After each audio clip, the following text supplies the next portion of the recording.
Welcome to another episode of Well-Adjusted Mama. I'm your host, Dr. Laura Brayton. Casey Urban is a yoga instructor, eating disorder coach, and anti-diet culture advocate. She is into helping people heal their relationships with their bodies, one post, one class, and one workshop at a time. For more information, you can check out her website at caseyurban.com or follow her on Instagram. Hi, Casey. Welcome to the show. I'm so excited to have you on today. Hi, I'm so excited to be here. Thanks so much.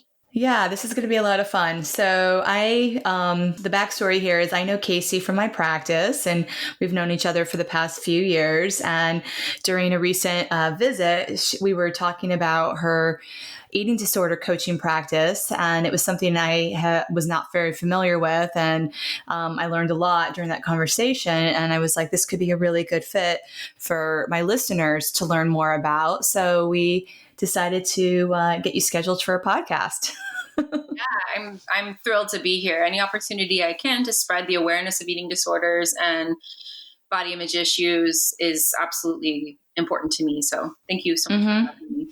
Oh, of course. So the title of this episode is Health at Every Size. And I know you're going to get into what that means later on. But first, let's start off with your personal story of why you're so passionate about body image and eating disorder awareness.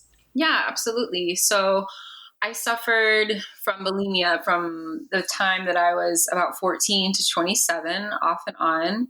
I did struggle with anorexia a little bit in high school as well, but it was primarily bulimia. And I finally got help when I was about 21. I'm also a yoga teacher. I've been teaching for almost 12 years now. And so my then mentor at the time learned that I had an eating disorder through my boyfriend, because he was also a yoga teacher at that time. And she suggested that I get help. So I did. I started seeing an eating disorder therapist, and she suggested right away that I go to treatment. But I didn't actually end up going until a year later. And I went to treatment. It was great. I learned a lot. And then I relapsed after, which is very much a part of recovery. So if anyone is listening to this right now and they're struggling with an eating disorder and they're struggling with relapse after relapse, please let me be an example that you absolutely can recover. It just does take time. For me, it took a long time. So I eventually truly found recovery. I think a couple of different reasons. One, so after many years of teaching yoga, I decided to go ahead and finish my degree. So I do have a degree in anthropology, which obviously I'm not an anthropologist, but it definitely has helped me throughout my life, just having that degree. But I always had a dream after finishing my degree to move to a different country. So I moved to Chile in 2015, right after finishing my degree. And I think being removed from my country's diet culture was very helpful, and just having the space, not to say that Chile doesn't have diet culture, because it absolutely positively does. But I'm not sure what exactly it was, but just being removed from like my country's version of it just helped. And also I did teach yoga there, but I primarily taught English while I was there. And so being removed from that yoga teacher expectation, which I put on myself, but definitely there is this idea of this, like the yoga teacher in our society, unfortunately, being this like thin white woman, so I was able to break away from that, just obviously because my primary income source was teaching English, and just being exposed to different foods and allowing myself to free myself from any kind of guilt around that. And that's something I would like to touch on too. Just food morality. There is no such thing. There's no such thing as good food or bad food. You are not good for eating a salad. You are not bad for eating a piece of cake. And if that's, if anyone learns anything from this podcast, I would hope that they could at least take that away and and try to implement that into their lives, because language is important, and especially the way we speak to our kids, So Yeah. So eventually I found recovery, and it's not, I don't necessarily think it was just the moving to Chile. Like all the years of therapy, and, I was very privileged and able to going to the treatment center, even though I relapsed after all of those things definitely helped. And a big help too for me has been finding the body positive community on Instagram and body acceptance community. And that is, yeah, definitely something I want to talk about as well. Mm-hmm. Wow. So that's a powerful story that this was part of your life for 13 years. And it sounds like even after the recovery is it ever complete? I Right. mean, No, yeah. yeah, that's a really good question. Like there is this idea that with eating disorders, you kind of have to take the tiger out of the cage, so to speak, 3 to 4 to 5, times a day, depending on, how many meals you're eating and snacks and all that. It's not like alcoholism or drug addiction where you stop using those things, with food you have to eat. Right. Not saying that, of course, drug addiction or alcoholism is any easier to overcome, but it is a different game, or I hate to say game. It's a whole different thing. Strategy, mentality, Yeah, I guess, right? Yeah. exactly. And where we will go deeper into diet culture, but we are all born into diet culture, living here in the States and, or in, in most westernized nations. And, it is like it's constantly around us, and so for those people living with an eating disorder, it's seemingly impossible in the beginning to find recovery, and because weight loss is so glorified everywhere, and unfortunately, health is associated with being thin, which is not the case. You can be very unhealthy in a very thin body, and also, yes, you could be very unhealthy in a large body too, but it is a huge misconception that thinness equals health. Mm-hmm. You know, Yeah, I would definitely agree with that. yes. Unfortunately, there are certain diseases that are associated with people living in larger size bodies, but there are also diseases associated with people living in smaller bodies. And unfortunately, the diseases or people living in larger bodies are much more demonized for whatever reason, and so, yeah, I think that is important to talk about. Yeah, so there is this culture, and I mean, speaking of like westernized nations, how long has this culture been around? Because I know, in previous eras, fuller women's bodies were celebrated, right? So this isn't like been going on forever. When did this like kind of start? Yeah, that's a really good question. I definitely recommend the book Body Positive Power. It's absolutely incredible, and I'm struggling to remember the author's name, but I'll Google it quickly. But she talks about the history of diet culture, and right, for millennia, big, full-bodied, gorgeous women were celebrated as a sign of fertility. Right? There are different pieces of art that give us examples of that. But in our nation, diet culture, a big part of it started actually after World War One. People were considered heroes for rationing their food and saving more of the food for the troops and that type of thing. So it became like this strange, like, heroism, or like just a way of being patriotic, I guess, to restrict. So that happened, and then of course something that I like to bring up in my body image talks, which we'll talk about later too. We have lots of things to talk about later. Maybe I should start making a list. Um, something that I like to talk about is just the fact that women, men too, but more specifically women, I feel, have been told how their bodies should look for a very long time. Think about foot binding in ancient China. Think about corsets, even in like the 1800s. It really wasn't that far away for us, here in our country.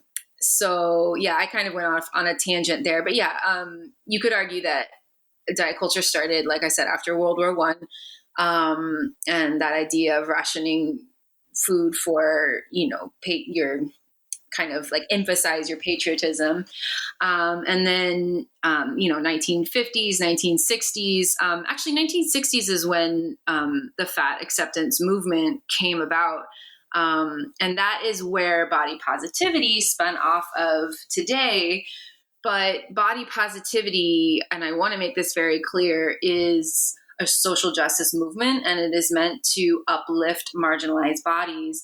And so a big problem that I see today in social media is people not understanding that. And I do understand when people post pictures of themselves in like whatever kind of shape, like, for more specifically, when thin women post pictures of themselves talking about their struggles with body acceptance, and then they use a hashtag like body positivity, like that is okay.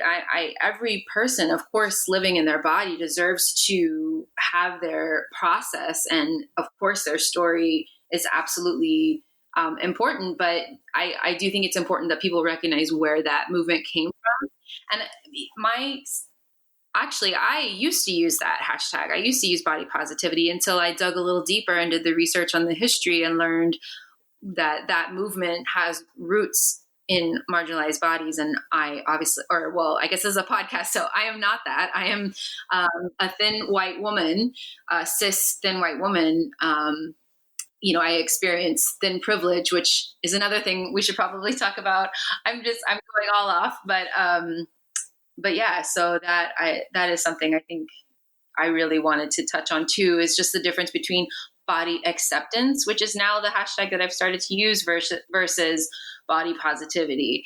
And I hate to like narrow that all down to hashtags, but I do feel like so many people out there, like body positivity is like a trend now. And like companies are picking up on it and using it to sell us shit. And am I allowed to curse?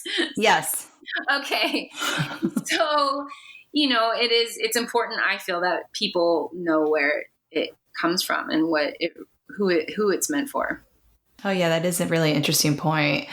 So, and I've never even heard of the term marginalized body shapes and sizes, but I think that's really interesting. It really just speaks to, like, once again, what our culture views as beautiful or healthy and normal. And if you're not in that parameter, then you're considered an outsider, it sounds like. Oh yeah. And it's not just body size, it's color too. That's definitely, the movement is meant to lift up anyone living in a marginalized body, whether, you're living in a fat body or Black or Indigenous, or Latino, Asian, like all of those people living in marginalized bodies. That's the movement is really meant to lift them up. And so I just like to make that a point, because I am not that. And so I have since shifted my writing and my teaching to say that for me, I use body acceptance. Which also is a wonderful place for people to start if they're thinking about body image in quarantine, which I know we wanted to talk about. Yeah, let's talk about it. Yeah, so it's hard. There's a lot out there on social media that is completely conflicting. I feel like there's this huge pressure to quote unquote like get fit during quarantine, and yet it is a totally normal and acceptable way to comfort yourself by using food. It is part of quote unquote normal eating. Like sometimes people do eat for comfort, and that's okay. I think it was one of our first ways that we self-soothed as babies, and so our brains are hardwired for that. So it's like we shouldn't demonize it, and we shouldn't feel guilt over it, and if that means we gain a little weight in quarantine, it's okay. I think a lot of people need to feel that, or need to hear that, And Right. We're under, I guess, like what you're saying is, in general, we're all under like enormous amounts of emotional stress right now, for various reasons. Right. And so therefore, people do need ways to soothe themselves. And one ways can be with food, and it's recognizing that it's temporary, and it's because of the current temporary circumstances, right? We're not going to be quarantined and having this, intensity forever, but right now it's happening and it's real. yeah, exactly. And also, even if it's temporary, or if it's not temporary, like, we have to be okay with that too, right? Because it is important to recognize that um, diet culture does demonize fat and um, living in larger bodies, and it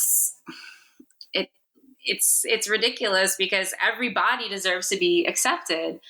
Um, and something that I wanted to work on or talk about too is like, yes, okay, so speaking of body acceptance, like, if that doesn't feel okay for you right now, whoever is listening to this, like, which I totally can understand and relate to, there's this thing called body neutrality, which is a really wonderful jumping off point, something that you can work towards. And this is something I talk about. I have a blog on body image in quarantine, and I can send you the link. But yeah, working towards body neutrality. Maybe you're still working on loving your beautiful body unconditionally for the work that he, she, they do for you every day of your life. And that's okay.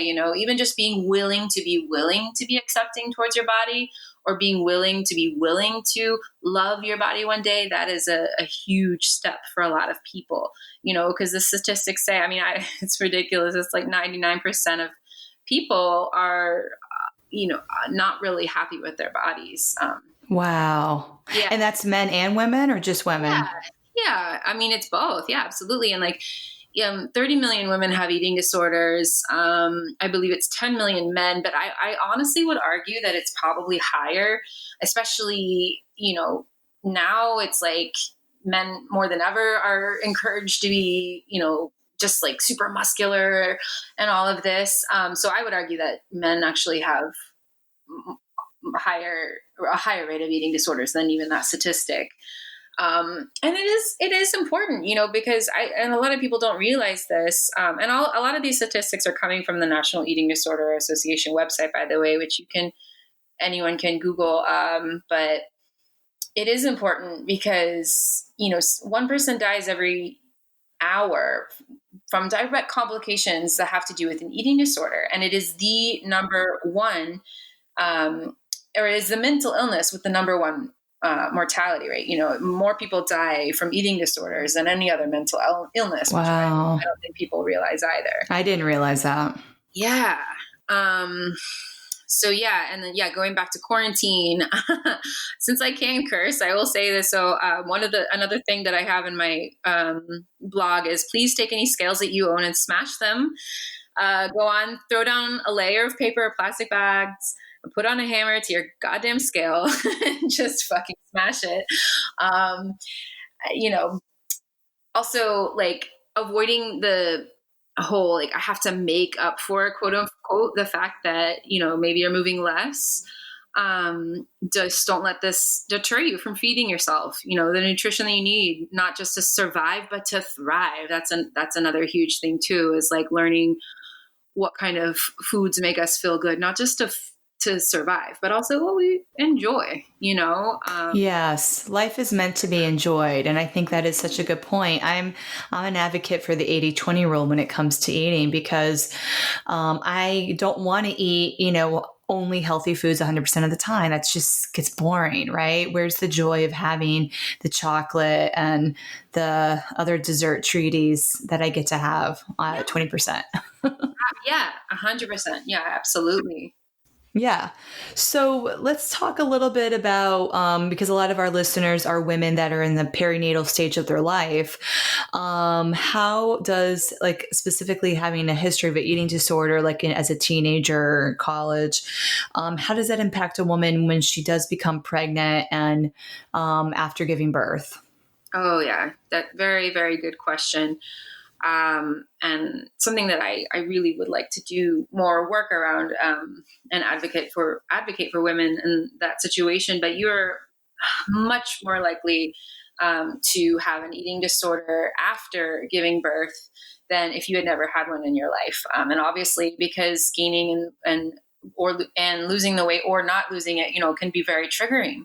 It's a very, very, very difficult time, being pregnant. Obviously the hormones alone, but then your body is changing and everything is different. You just don't feel like your body is your own anymore, because it's not for a time.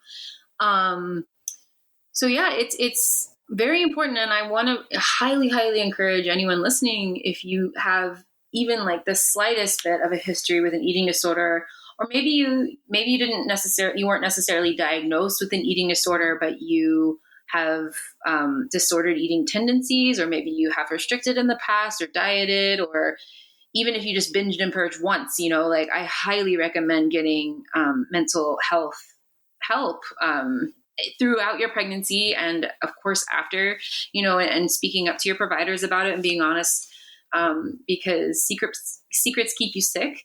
And just know that it's much more likely that you will have an eating disorder after giving birth, even if you never had one before, because of the trigger of the weight gain. So I want to, just highly encourage women to seek out the help that you deserve, and also to just like encourage people to speak out against this whole idea of like getting your body back, quote unquote, after, the birth, which has been obviously exacerbated by celebrities, and it's not normal. It's not healthy. That's like the last thing that should be on your mind right after having a baby. But oftentimes it is literally the first thought that people have. And like, even me, like being in my eating disorder recovery, when I found out that I was pregnant, I thought, oh my gosh, I'm going to gain a lot of weight. And that was very hard, and kind of like strange for me. I was like, whoa, I was like, where did that thought come from? Like I've been in recovery for all this time, and I'm a body acceptance advocate, and like, wow, but it's real, you have to, and of course, you're able to process these thoughts. And I was able to process it out, with my therapist. Luckily, again, I have the privilege to have a therapist, but, many women don't. And so, if you're unable to have a therapist, I would highly encourage you to find online spaces with people in recovery, people talking about body acceptance, talking about body positivity. Community is a huge part of recovery. And I think that if more women sought it out in their perinatal time, that they would have less problems with body image and eating disorders. I think that's so true. And I love how having, a therapist obviously is optimal, but if that's not accessible for you, there is all this free online support. And I think the first step is just having that, just saying it out loud, even if it's online, just speaking your truth. And that takes a lot of the stigma, I think, out of what you're feeling and experiencing, and knowing that other women are going through the same thing, that you're not alone. This is, I don't know, how common is this? Like eating disorders in women or pregnant women, or after birth. Yeah. After birth, I don't know. I could look up the statistic right now. I know I've seen it at one point, but it's very, I know that obviously if you've had an eating disorder in the past, you're much more likely, and even if you're in recovery, you're much more likely to relapse after. But like I said, even if you didn't have an eating disorder in the past, I know that it is, you're much more likely to have one after you give birth, because it is triggering. So it is fairly common, and I honestly think it's more common than even the statistics would say, because it's still demonized, and unfortunately, even in 2020, it's, mental health. We're not quite where we need to be with being okay with getting help, but I think we are getting there. I'm grateful for that. But, yeah, it's still hard for people to admit it. Right. There could be some shame and that, like, yeah, this is not just a physical issue, right? And I think that's really what's, like you said, eating disorders are part of the umbrella of mental illness. Yeah. So is there, you're an eating disorder coach. How is, are there certain people that are more prone to developing eating disorders? Like, is it based off of your upbringing or, I mean, where? Yeah, no, that's a really good question.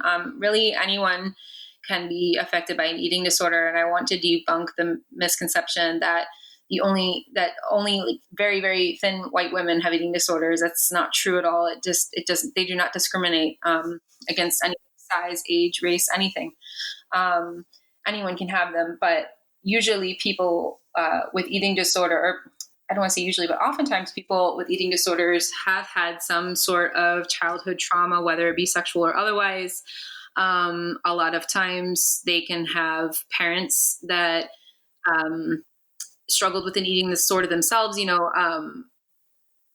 If you're listening to this, I would probably Google this, but I do remember reading a fact once that if you have a history of alcoholism in your family, you are more likely to have an eating disorder. And so again, I would Google that, but I do remember It's reading interesting. that. Yeah. There's like an addictive type of component, I guess, right, in the brain.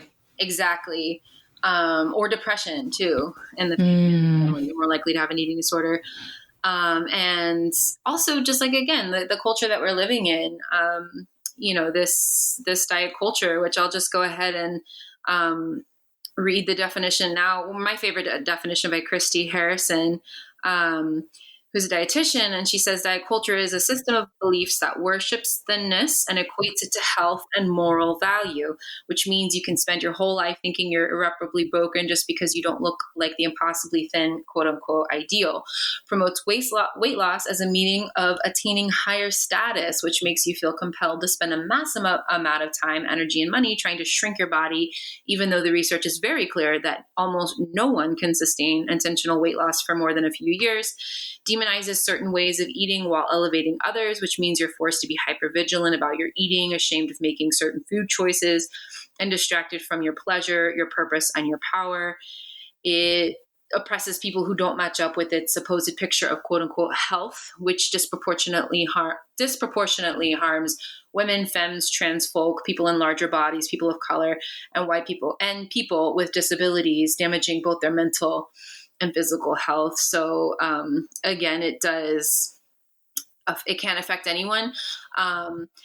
I do remember reading a statistic recently that trans folks are 3 times higher or more likely to have an eating disorder. So some people are more likely, but like I said, the main, some of the common themes are common, like things that draw people together that have eating disorders, or the similarities are oftentimes they experience some kind of trauma.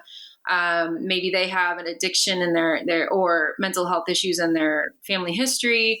And then, of course, just being exposed to diet culture. And then there are some people who literally don't have any of those things, and they just develop eating disorders because of diet culture. I hope that answers your question. Yeah, it does. I'd love for you to talk a little bit about what Health at Every Size and what that movement is all about. Yes, absolutely.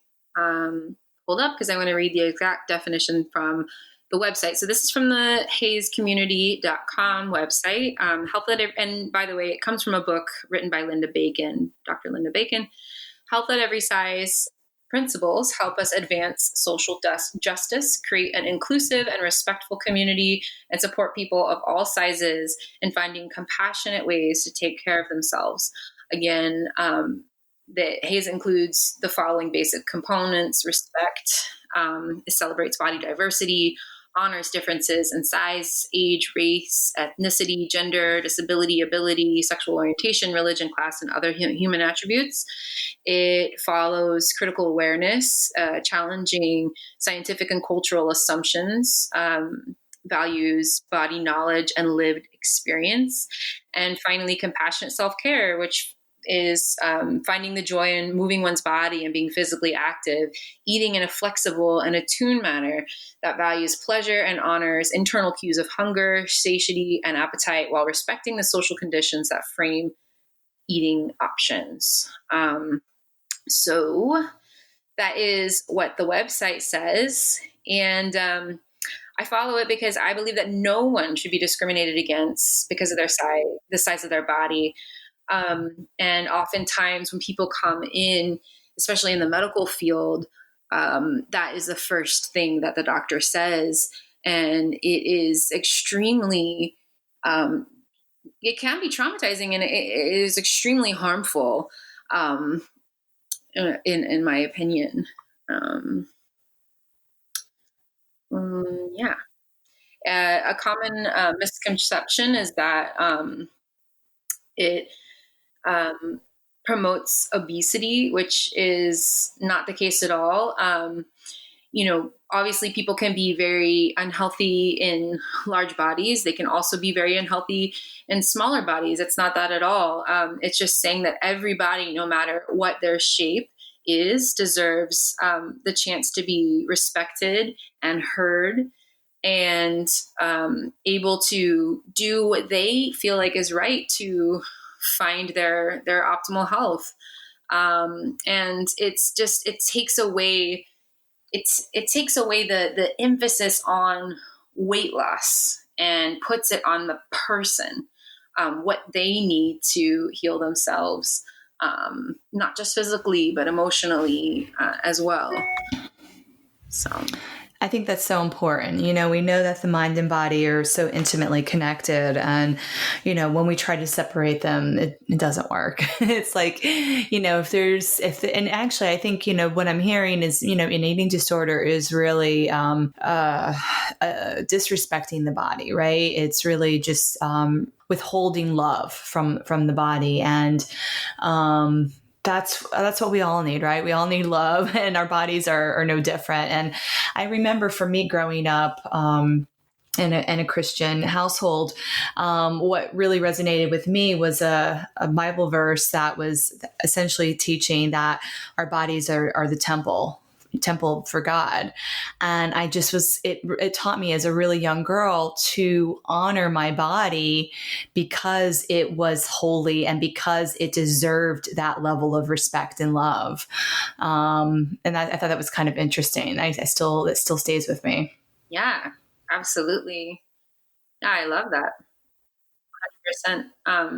And that reminds me of one of the tools that I use as an eating disorder coach is I will have people either get a picture or print out a picture of themselves as a little kid and put it up on the mirror that they see most often to remind themselves that when they're looking in the mirror and they are saying mean things to themselves, would you say those things to that person? They're the little child there, and of course you wouldn't. You are precious. You are whole and worthy just as you are. And yeah, your body is a temple. It is this incredible vehicle for your love and your expression of self, no matter what size you are. So beautiful. And I really like how you speak to remind all of us that inner child is always with us, right? We don't outgrow that inner child. That's our subconscious mind. And, it is about like reminding how do we speak to ourselves is like, would you speak that way to to a child or to a friend or to a loved one? So that's really good. That's great. What else do you do as an eating disorder coach? Well, one thing I really love about eating disorder coaching is it allows me to help people out on an everyday basis, whereas your therapist or psychiatrist probably isn't going to the grocery store with you. And eating disorders are an everyday, it's like, people who suffer from eating disorders, it's not just usually they have episodes here or there, although that can happen, but it's a constant all day obsession, just thinking about your body or numbers or this or that or food. So one of the things that I do is allow people to have access to me 9 to 5, Monday through Friday through Voxer, which is similar to like WhatsApp. It's like a messaging app. And of course, there are some parameters around there, but basically like just full access to me, like messaging me back and forth. Voice messages like, hey, I'm going to go to the grocery store in a couple hours. Can you be on a call with me? Or, obviously not now during the COVID, but like in other times I would be able to actually like go to the grocery store with somebody and help them shop and just be there as a moral support, or eat a meal with somebody. Oftentimes I do meal support, and I do still do that now on COVID, although it is virtual. But, just sitting down and sharing a meal with someone and normalizing food and eating and talking. Like, we're not eating and talking about their eating disorder. We're just talking, but it just helps to have somebody in solidarity with them that gets it, that it's been through it themselves, to just sit there and talk and be with, I also encourage my clients, unless they have a history of exercise addiction or abusing exercise, I highly recommend that they find some form of movement that feels good in their bodies, that does not necessarily, and it actually doesn't even necessarily mean quote unquote exercise. It could be a very gentle movement, just dancing in your room, which I guess is exercising, but it could also just be maybe little subtle movements. It could be, it could be anything that makes somebody feel good in their body and actually feel their body and get in touch with their body. And oftentimes I even do encourage to kind of steer away from like the workout type of exercise and more just like doing things to get into your body because they feel good.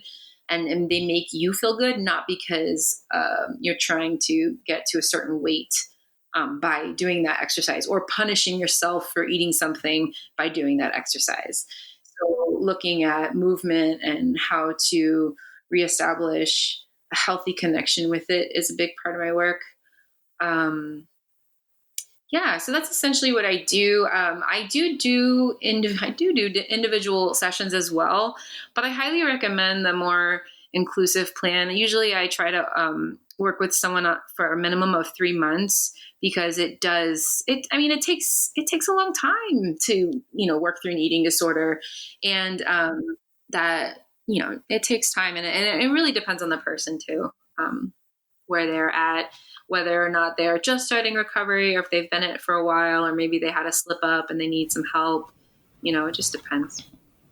Yeah, and I think you just raised such a really valuable point. I have a patient with a history of an eating disorder, and I think she's been in recovery for a long time. But she recently, we had run some blood tests to look for food sensitivities, and came back with a list of foods that I wanted her to avoid because of the food sensitivity, and eating those foods can create inflammation in the body. So I had put like parameters on her about just, hey, avoid these foods, without really acknowledging her history of the eating disorder. And I sent her to the grocery store, and she literally had a panic attack and had to call her husband to come and pick her up. And so it was such a trigger for her. And that was like a learning lesson for me about avoiding things. And it wasn't even like, once again, putting it like, hey, these foods are bad foods. I mean, a lot of them were actually healthy, but it was just, like for me, it was like, hey, temporarily, let's take these out of your diet because they're creating inflammation. And it did create a trigger for her history. And so we had to really come up with some compromise about like, okay, we're not going to take all of the foods out. And this was also like when the quarantine just started, and foods weren't even always like as accessible. Like there were, like, you'd go to the grocery store and things were like pick through. So you couldn't even get access to like, foods that we would normally have access to. So all of that was like compounding the situation. Oh yeah, absolutely. And thank you so much for sharing that. And I should have said this before, but I'm very grateful that you are a practitioner that is willing to talk about these issues, because I feel like a lot of people aren't, because they can be touchy, they can be sensitive, So thank you so much for sharing that story. And I'm glad that, that helped you learn a little bit about eating disorders. And yeah, that can be very triggering to tell someone with a history of an eating disorder, like you can't eat that. Right. Like she was like, I have my salads every day. And I was like, well, you need to stop eating spinach. And she was just like, what? Exactly. No, definitely. And that's part of the reason why, just for me personally in my own recovery, beyond being a pescatarian, I don't really restrict or limit any food groups. I do just personally know that certain foods make me feel better than others, but I just also know that if I completely cut out certain foods, I'm just going to binge on them. I just will. And that's just been my history. And I do find that a lot of my clients feel the same way. Um, and something that's really wonderful about food freedom is, like, for example, say someone who is in an eating disorder recovery, and maybe they're not lactose intolerant, but maybe milk doesn't make them feel that great, but they also really love ice cream. And they restricted it for years and years and years, and they've never been able to eat it regularly. Right. Well, learning to be able to just like have the option to eat it, even if you know that it doesn't make you feel good. You're like, well, I can eat it if I want to. Like, just giving yourself that option oftentimes takes away the obsession. Just allowing yourself that freedom is huge. And so I have one client that I'm working with right now that is struggling with the fact that she is living in a larger body, and she does have an eating disorder. And she's really struggling with this idea of like, she has to lose weight. She has to lose weight. And my mindset is that, like, in order to truly recover from an eating disorder, like truly, truly, truly, in your heart of hearts, you have to be willing to gain or lose. When you eat normally, or quote unquote normally, like your 3 meals plus snacks a day, which is something I do work towards with my clients, because oftentimes they come in and they're just like, they're all over the place, like they eat a lot one day and they eat nothing the next day. And, just getting those like regularly, or those regular meal times really helps. And so, just having that be the goal rather than weight loss is really helpful. It's really important in my opinion. And, bodies will even out, so to speak, or you will eventually reach your body's own comfortable weight, or, quote unquote, God-given weight, or whatever you want to call it, if you do eat that way for, however an extended a period of time. And oftentimes it's not exactly, where you think you want to be, but it's what is healthy for you, if that makes sense. I think it is important, no matter what, body you live in, an eating disorder recovery, to try to get that more regulated eating, or regulated is not the right word, but you know what I mean? Just more kind of. I would say like blood sugar stability, right? Like that's so important, and like healthy metabolism. Yes. And that does require like regularly nourishing our bodies. Yes. And that's a huge, huge idea there. And one of the wonderful things about eating disorder recovery is the gut is actually, one of the easiest organs to heal, which I'm sure you know. And so it takes a long time to get there, especially if you've abused your system for years. But one of the best ways to do that is just, eating your regular meal, your 3 times a day and plus snacks or whatever. And oftentimes people that do struggle with binging struggle with restriction, so yeah. Yeah, I love it. Yeah. So, Casey, we're going to be wrapping up this interview. Is there any last thoughts that you want to share with the audience? Yeah, sure. I just would love to give some more resources. Like I said, Health at Every Size by Linda Bacon, Brain Over Binge. And I don't have the author, but that really helps to take some of the shame away from binging. And it talks about the science behind it, which is really helpful. And then Body Positive Power, and that is by Megan Jane Crabb, or Crabb. Actually, I'm not sure how you pronounce her last name, but yeah, so those are just some resources. Also, I am on Instagram. I don't know if you're going to like link all of that, but I'm just like at Casey Urban. And I am available. I do have a little bit of availability for clients. So if you are interested, I probably have like 1 or 2 more spots for this month. Mm-hmm. And you're also a new mom. Yeah. And that's actually how we connected because we had the same midwife. And Yeah. so I think that's also really relevant for this community to know that not only, you recently also went through pregnancy, birth, and have a toddler, that Yeah. you're taking care of. Yep. Yeah, I do. I really, like I said, I would love to work more with people in the perinatal time in their lives, because it is really important. And people in recovery just need a little extra support, and there's nothing wrong with that. Yeah, exactly. There is, I feel like all new moms need support. And, if we look back, previously, women were very much supported after giving birth, and we're seeing less of that in our current culture.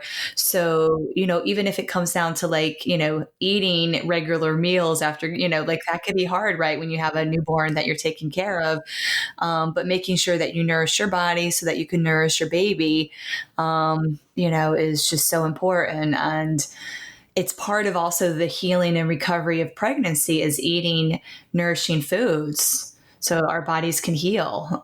Yeah. Yeah, absolutely. Yeah. 100%. Awesome. Well, I really appreciate you taking the time out to come on and share your enthusiasm and passion for body image and helping to support men and women and really having body acceptance. Yeah, absolutely. Thank you so much for having me on. Wow, what a powerful episode. I really hope you enjoy listening to Casey share about diet culture, body positivity, and how we look and view our bodies and other people's bodies impacts us. And so I think it was just so valuable. If you have information you want to share, please reach out through my Instagram, Facebook page at Brayton Birth Method. And I look forward to hearing from you. As a podcast dedicated to empowering families on making the best decision for them, I know how important it is to have choices. The Homeschool Buyers Co-op is the world's largest buyers club for homeschooling families. Founded in 2005, they are a family-owned and operated business dedicated to providing top-quality curriculum at the lowest price possible. Similar to how school districts get educational discounts by buying in bulk, the Homeschool Buyers Co-op is able to acquire homeschooling curriculum and supplies at a discounted rate for the thousands of homeschooling families who join the free membership. Even better, the Homeschool Buyers Co-op hand selects every curricula sold on their site. That means very curated quality products without the overwhelm of thousands of options. Go check out their website at homeschoolbuyerscoop.org and register for a free account with the code ADJUSTED to receive 5,000 smart points, which is equal to $5 towards anything available at the co-op.